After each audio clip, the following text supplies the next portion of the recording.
Nu ką, sveiki visi, šiandien aš jums pristatau savo pirmą komentarį video lietuvišką.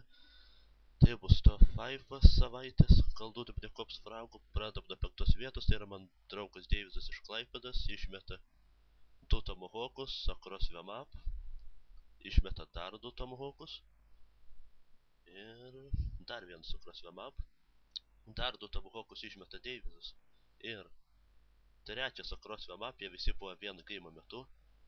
Ketvirtą vietą užima mano draugas Irmis Life iš Nemenčinės, Vilniaus rajono miestelis.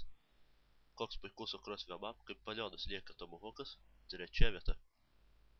Trečioje vietoje yra tai esu aš, GMB, triple killas, nukteunė iš AK. Nu, kol kas nieko ypatingo, bet matome dar vieną triple kill, tikrai nuostabus fragas. Antra vieta. Antrą vietą šiame tope užėmė Artstaras, taip pat iš Nemenčinės. 5 žmonių feedas iš MP5, neblogai. Ir pirma vieta, tai vėl esu aš, GMB.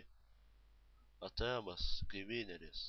Nu ką, siūskite fragus mano mailu, davai.